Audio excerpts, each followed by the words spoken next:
Careful, Ingvi.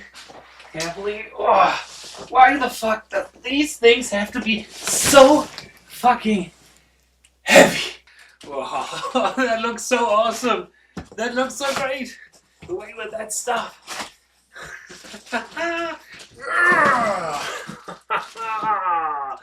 Nice.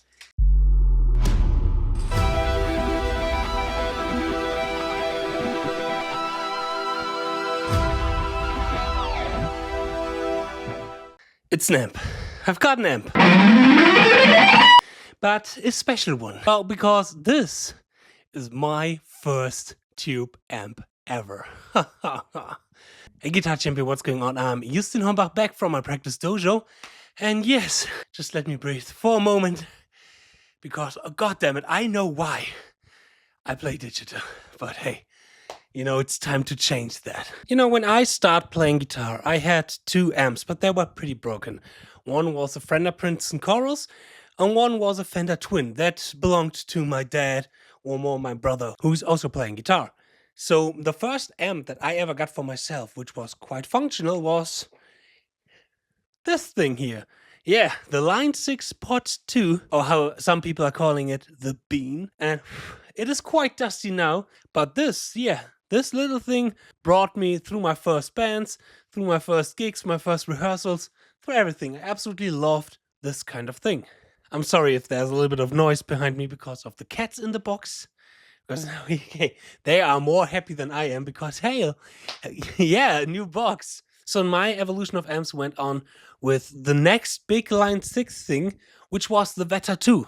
And I've got the Vetta 2 for, I don't know, over 10 years, from I think 2008 till 2018, something like that. I used the Vetta 2. I really liked this kind of thing, even though it was also quite heavy.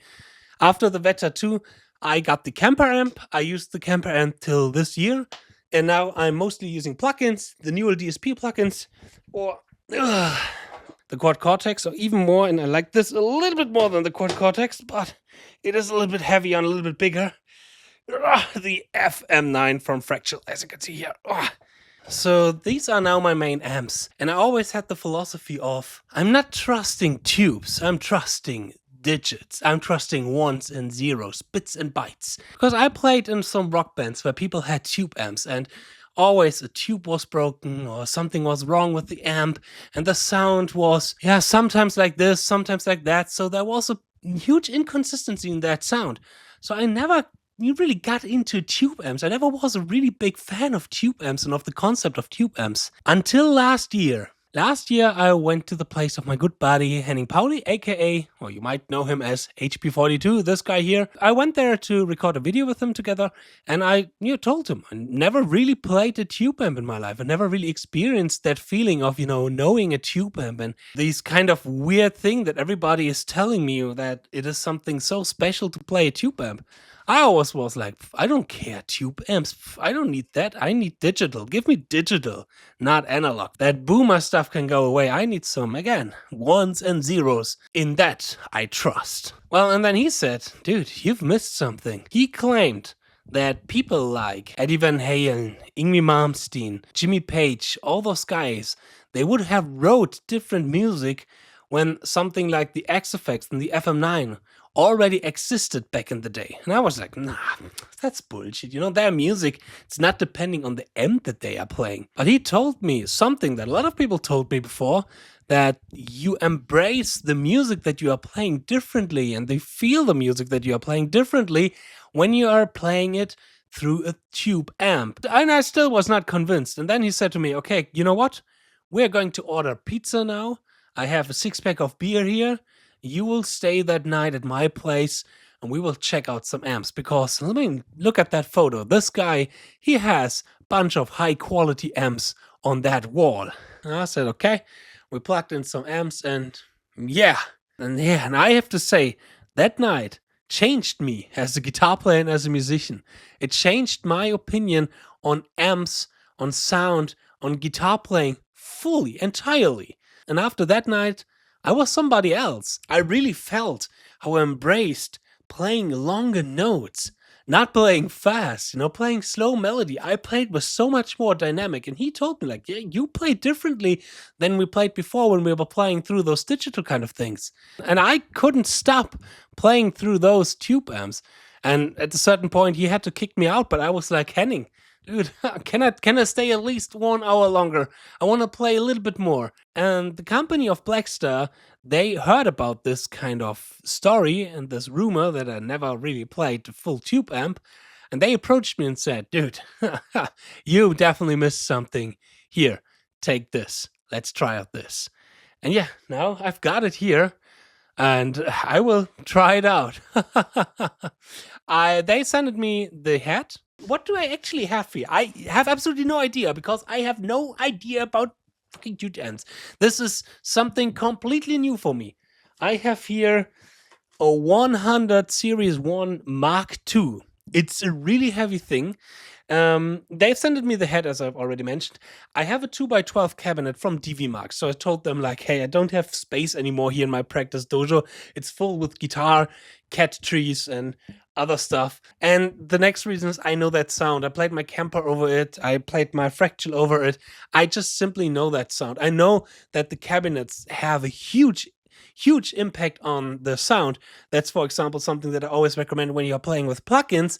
Play around with the cap simulation or with some loaded IRs or something like that. And my good buddy 𝙬𝙙𝙬𝙦𝙦, with whom I have the German guitar podcast Let's Talk Guitar, he once told me, whenever you're trying something out sound-wise, then do it with something that you know. Maybe I could increase the sound a little bit more by getting a different cabinet, but for now, let me try it with the 2x12 from DVMark. So let me set up everything here behind me, and then plug that motherfucker in, and then check that out.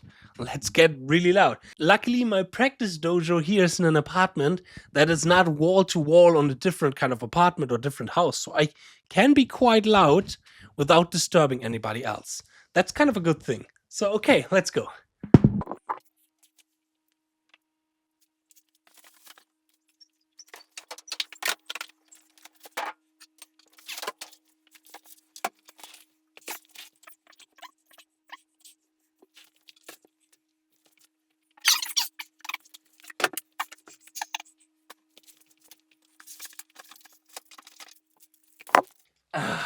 You know, that's the next thing. Hello there. I really like having, hello Mowgli, something, you know, that you can turn. I really like that kind of thing. And not the, you know, you're sitting on a laptop and you're doing this, or worse, that's the one thing that I don't like, you know, pushing all these buttons. I mean, I know you can connect that to the computer, but in a live situation, pushing these buttons. Okay, another thing that I have to admit, I have no idea what the difference between 8 ohm, 16 ohm, whatever is. I just plugged it in the middle of the cabinet. I hope I won't destroy anything right now. But okay, let's see, where do I have to plug it in here? Okay. So okay, alright.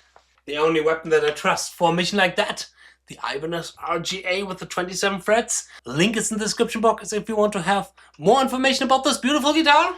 Down the masters is all down. Alright. Alright. Power on. Also standby. On. Okay. So far so good. Of course nothing is coming out. Okay, that's the first weird thing. Maybe it's better to, you know, check the manual just at least a little bit, because otherwise, you know, because I don't have any idea what power stands for or all the other stuff. So let's take a quick look into the manual. Mit dem DPR-Regler können Sie die Ausgangsleistung des So how many volt I have, or what, I don't know what the correct term in English is. I can change between that. You know what? I'm too stupid for that.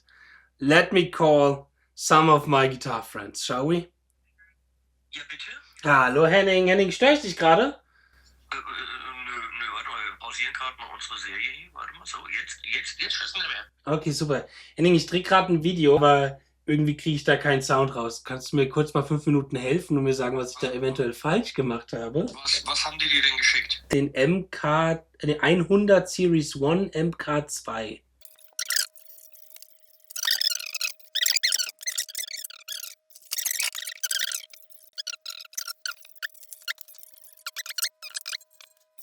Genau, jeder Kanal hat ein Volume, der vom Dings vom Clean ist auch.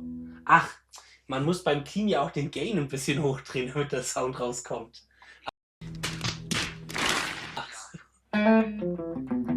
Okay, ich hab Sound.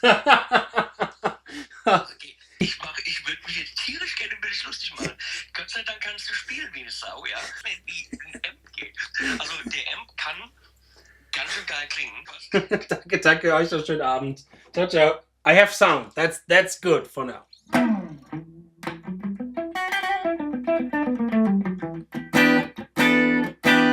And I will switch to the room mic of that cam right now. So I'm sorry, that mic, the sound will be a little bit different, but I assume that that mic will not necessarily get everything from that amp. But clean is nice. Yeah, I mean, like, that's nice. But man, I want some. Let us go slightly from clean to the highest distortion that we have here. So we have clean, we have crunch. Let's switch to crunch. First, a little bit of gain. Or a little bit more of gain. Ooh. Ooh. Ooh.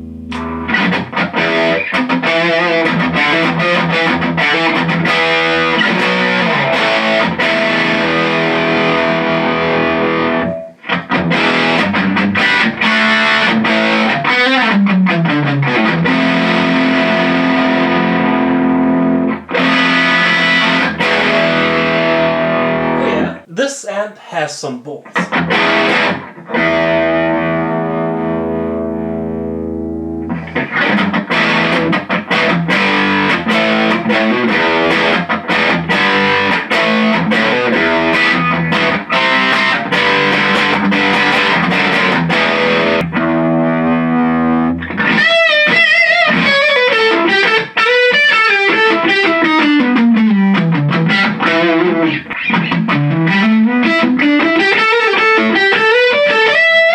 Let's go to the overdrive 1.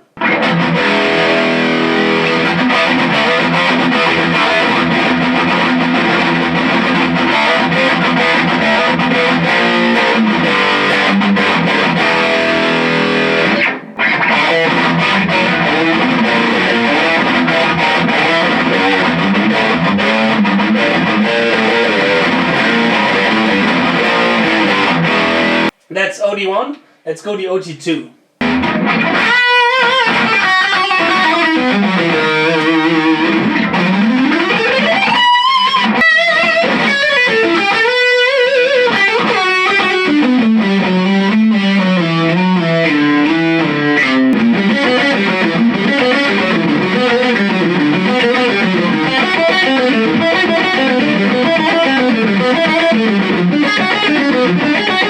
So what I think is quite interesting is that we have this infinite, what was the name again, in the EQ, that infinite shape feature, where we can change between an American sound characteristic and a more kind of Brit sound. So let's try to hear that or to demonstrate that.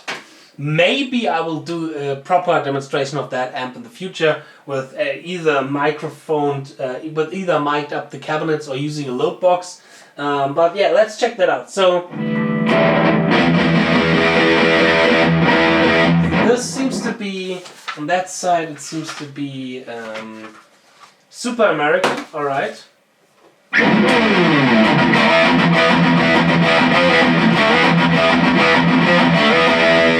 And now the next side is British.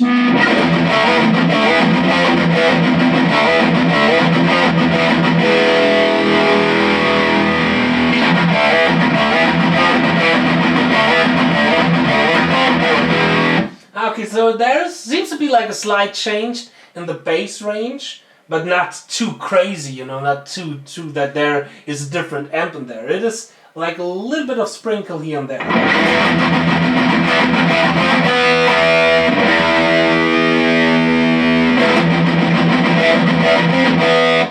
But I like the bass kind of sound of the American, so let me turn that over to all America.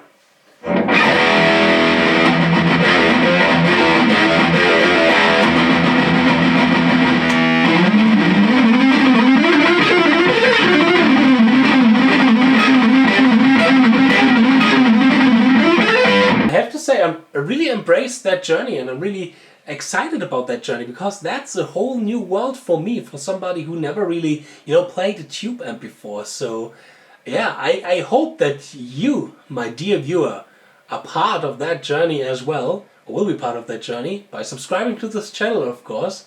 And maybe I will do some more kind of tube amp stuff here in the future, because maybe I will get addicted. I think that's kind of the danger here, that is all of a sudden the gas side, gear acquisition syndrome side of me appear inside of me, that, before that I couldn't care less about gear. I care about practicing, about speed picking, about sweeping, about, getting your technique to the next level, like I teach it with my online masterclasses, the ZEN of Speedpicking or the gateway of 𝙬𝙤𝙀, for example. More about that in the link in the description box. So much for today's video. I hope you liked this little video. I hope I'm going to see you in my next video. Now I will spend a little night with this beauty here, and cheers for your progress. Bye.